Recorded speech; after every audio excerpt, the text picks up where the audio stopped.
Hey, welcome back. It is week 2, chapter 11 at my Queen's University Psych 100 course, Learning Online Factors Influencing Learning. This is actually a really good chapter, and I wish they would have had it earlier in the course, but hey, it's never too late. So let's get started.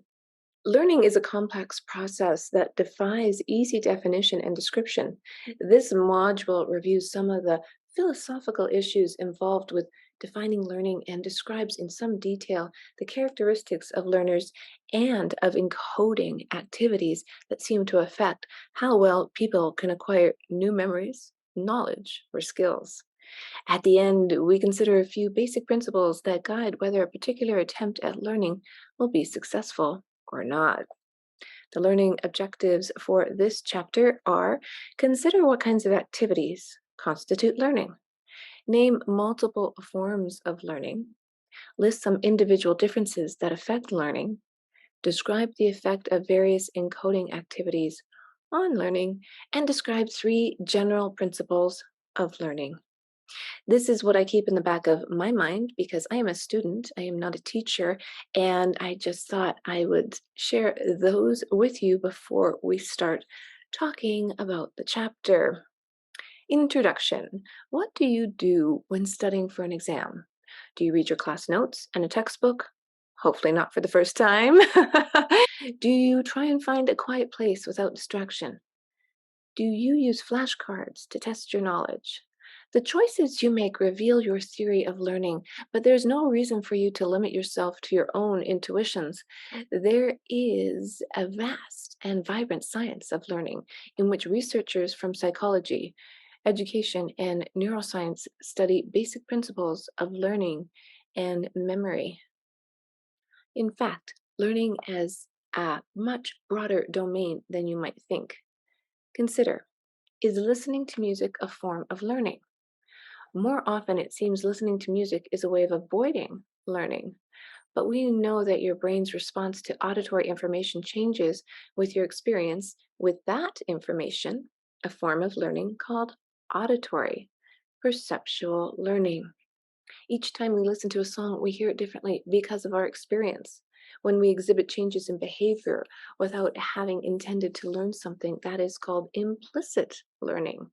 And when we exhibit changes in our behavior that reveal the influence of past experience, even though we are not attempting to use that experience, that is called implicit memory. Other well studied forms of learning include the types of learning that are general across species. We can't ask a slug to learn a poem or a lemur to learn to bat left handed, but we can assess learning in other ways. For example, we can look for a change in our responses to things when we are repeatedly stimulated. If you live in a house with a grandfather clock, you know that what was once an annoying and intrusive sound is now probably barely audible to you. Similarly, poking an earthworm again and again is likely to lead to a reduction in its retraction from your touch. These phenomena are forms of non associative learning, in which single repeated exposure leads to a change in behavior. When our response lessens with exposure, it is called habituation.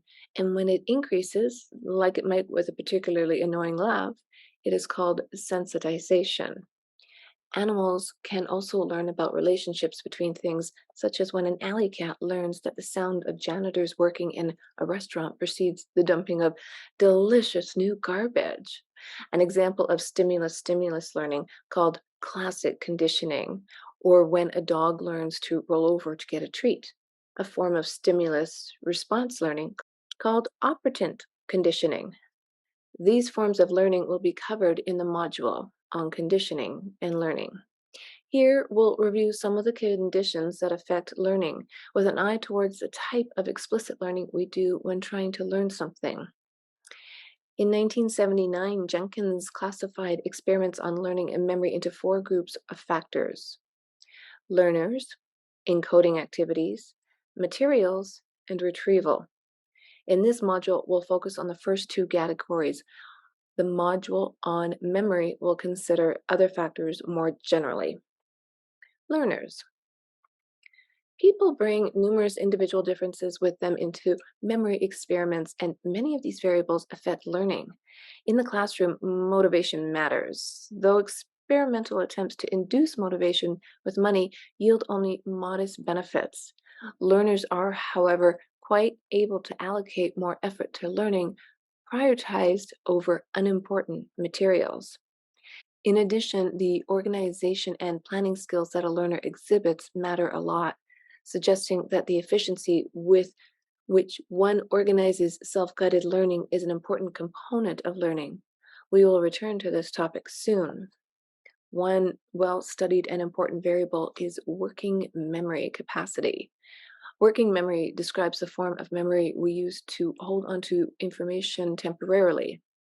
Working memory is used, for example, to keep track of where we are in the course of a complicated math problem and what the relevant outcomes of prior steps in that problem are. Higher scores on working memory measures are predictive of better reasoning skills, reading comprehension, and even better control of attention. Anxiety also affects the quality of learning.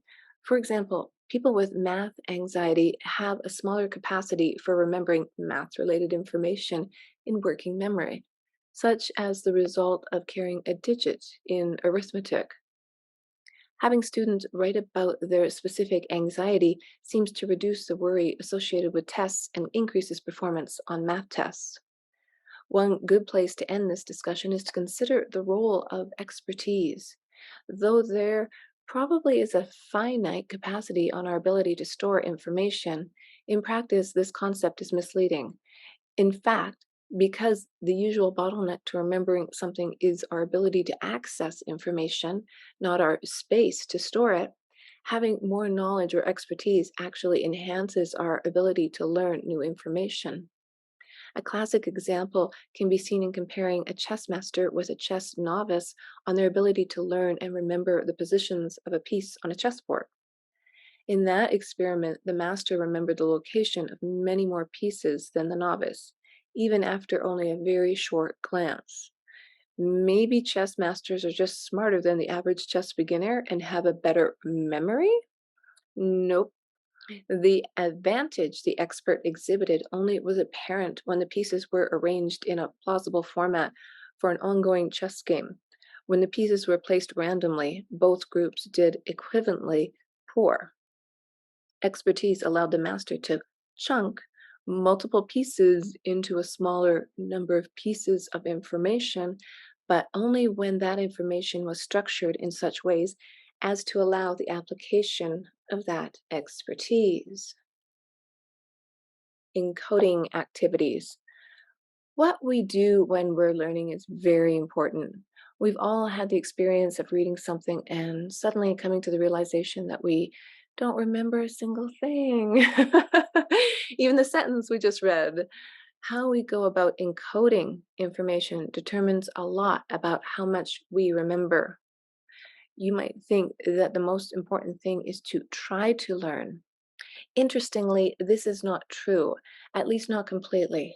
Trying to learn a list of words as compared to just evaluating each word for its parts of speech, for example, noun, verb, or adjective, does help you recall the words.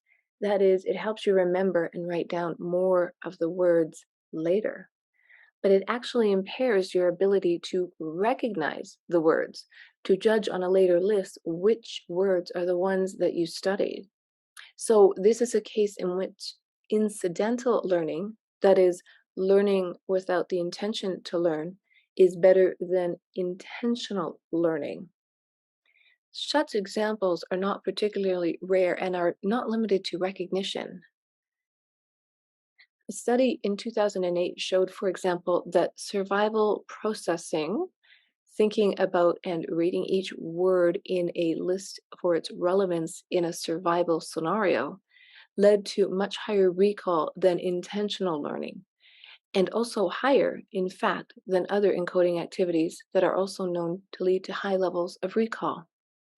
Clearly, merely intending to learn something is not enough.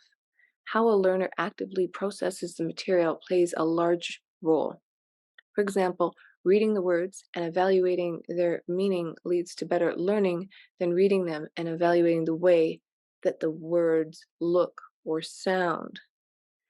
These results suggest that individual differences in motivation will not have a large effect on learning unless learners also have accurate ideas about how to effectively learn material when they care to do so. So, do learners know how to effectively encode material? People allowed to freely allocate their time to study a list of words do remember those words better than a group that doesn't have control over their own study time, though the advantage is relatively small and is limited to the subset of learners who choose to spend more time on the difficult material. In addition, learners who have an opportunity to review materials that they select for restudy often learn more than another group that is asked to restudy the materials that they didn't select for restudy. However, this advantage also appears to be relatively modest and wasn't apparent in a group of older learners. Taken together, all of the evidence seems to support the claim that self-control of learning can be effective, but only when learners have good ideas about what an effective learning strategy is. One factor that appears to have a big effect and that learners do not always appear to understand is the effect of scheduling repetitions of study. If you are studying for a final exam next week and plan to spend a total of 5 hours, what is the best way to distribute your study? The evidence is clear that spacing one's repetitions apart in time is superior than massing them all together. Increasing the spacing between consecutive presentations appears to benefit learning yet further. A similar advantage is evident for the practice of interleaving multiple skills to be learned. For example, baseball batters improved more when they faced a mix of different types of pitches than when they faced the same pitches blocked by type. Students also showed better performance on a test when different types of mathematical problems were interleaved rather than blocking during learning. One final factor that merits discussion in this role of testing: educators and students often think about testing as a way of assessing knowledge, and this is indeed an important use of tests. But tests themselves affect memory because retrieval is one of the most powerful ways of enhancing learning. Self-testing is an underutilized and potent means of making learning more durable. General principles of learning. We've only begun to scratch the surface here of the many variables that affect the quality and content of learning. But even within this brief examination of the differences between people and the activities they engage in, can we see some basic principles of the learning process? The value of effective metacognition. To be able to guide our own learning effectively, we must be able to evaluate the progress of our learning accurately and choose activities that enhance learning efficiently. It is of little use to study for a long time if a student cannot discern between what material she has or has not mastered, and if additional study activities move her no closer to mastery. Metacognition describes the knowledge and skills people have in monitoring and controlling their own learning and memory. We can work to acquire better metacognition by paying attention to our successes and failures in estimating what we do and don't know, and by using testing often to monitor our progress. Transfer appropriate processing. Sometimes it doesn't make sense to talk about whether a particular encoding activity is good or bad for learning. Rather, we can talk about whether that activity is good for learning as revealed by a particular test. For example, although reading words for meaning leads to better performance on a test of recall or recognition than paying attention to the pronunciation of the word, it leads to worse performance on a test that taps knowledge of that pronunciation, such as whether a previously studied word rhymes with another word. The principle of transfer appropriate processing states that memory is better when the test taps the same type of knowledge as the original encoding activity. When thinking about how to learn material, we should always be thinking about the situations in which we are likely to need access to that material. An emergency responder who needs access to learn procedures under conditions of great stress should learn differently from a hobbyist learning to use a new digital camera. The value of forgetting. Forgetting is sometimes seen as the enemy of learning, but in fact, forgetting is a highly desirable part of the learning process. The main bottleneck we face in using our knowledge is being able to access it. We have all had the experience of retrieval failure. That is, not being able to remember a piece of information that we know we have and that we can access easily once the right set of cues is provided. Because access is difficult, it is important to jettison information that is not needed, that is, to forget it. Without forgetting, our minds would become cluttered with out of date or irrelevant information. And just imagine how complicated life would be if we were unable to forget the names of past acquaintances, teachers, or romantic partners. But the value of forgetting is even greater than that. There is lots of evidence that some forgetting is prerequisite for more learning. For example, the previously discussed benefits of distributing practice opportunities may arise in part because of the greater forgetting that takes place between those spaced learning events. It is for this reason that some encoding activities that are difficult and lead to the appearance of slow learning actually lead to superior learning in the long run. When we opt for learning activities that enhance learning quickly, we must be aware that these are not always the same techniques that lead to durable, long term learning. In conclusion, to wrap things up, let's think back to the questions we began the module with. What might you now do differently when preparing for an exam? Hopefully, you will think about testing yourself frequently, developing an accurate sense of what you do and do not know, how you are likely to use the knowledge, and using the scheduling of tasks to your advantage. If you are learning a new skill or new material, using the scientific study of learning as a basis for the study and practice decisions you make is a good bet. Well, learning how to learn and learning how the scientists have studied learning is really quite fascinating. So, will you take these into consideration? Maybe share it in the show notes. What works best for you? I still experiment with all kinds of things and I'm open to new ideas. Well, if you like the show, share it with someone you know and maybe give us a thumbs up or something. I'll see you in the next chapter where we continue our journey in Psych 100 and we continue to lead a more inspired life.